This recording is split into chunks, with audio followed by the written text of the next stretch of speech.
Almost 4 years after starting its war in Ukraine, Russia keeps fighting and they're using more drones now. However, unmanned aircraft haven't only targeted the neighboring country, but have also breached other European countries' airspace, including Germany's. Lars Halter, DW correspondent, is joining me live from Berlin on this story. Lars, good to have you. What's the current situation there and where have you seen the drones particularly? Yeah, thanks for having me. They've actually been all over the place. In Munich in southern Germany, drone sightings have led to the airport there closing for 2 days in a row over separate drone sightings, mind you. And while that's been annoying for thousands of travelers, of course, who were stuck at the terminal, it's a lot worse when you look at this as what it really is. Not so much an inconvenience, but an act of aggression, a provocation at best, and a security threat at worst.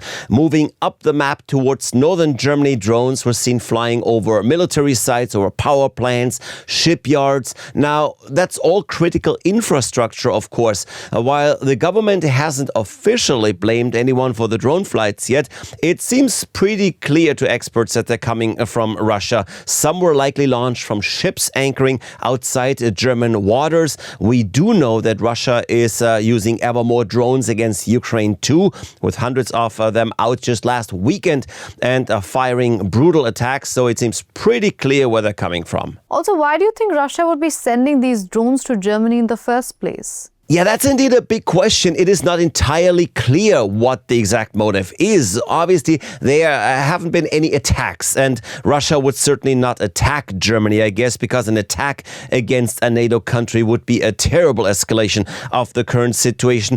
Of course, we've seen some smaller attacks and some damage to houses just across the eastern border of Poland, so there's that. But on a less direct level, this could be for any combination of three factors. Drones could be used for spying, of course, especially when flown over military bases or so. But there's also the possibility that they're just meant as a provocation, with Moscow just trolling Europe. And it might just be to sow fear among the population and show that the West is ill-prepared to deal with threats that are part of modern warfare. To show that, in this case, Germany doesn't have the means to deal with drone attacks in an effective way.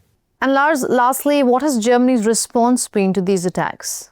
No, they haven't. But that question has been raised by many. Why are we not just shooting them down? And here's the frustrating answer.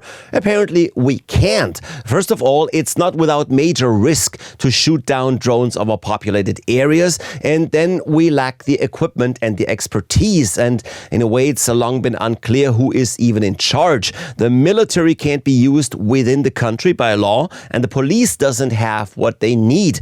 Now, Berlin is working hard on clearing all that up. The Interior Secretary has now said he's making sure that the military can actually support police easier, and generally an entire drone defense is now being built up, but that's late, and that's going to be likely including transmission jammers, laser systems, microwave technology, even net launchers for smaller drones. And not only Germany is acting, of course, because other European countries are vulnerable too, and that's why the EU is investing 250 million euros in drone defense. And Berlin is taking this really very seriously. Just last week, Chancellor Friedrich Merz commented on the situation, and he said what we're seeing right now is not war, but it's also no longer peace. All right, Lars, thank you so much for those updates from Berlin.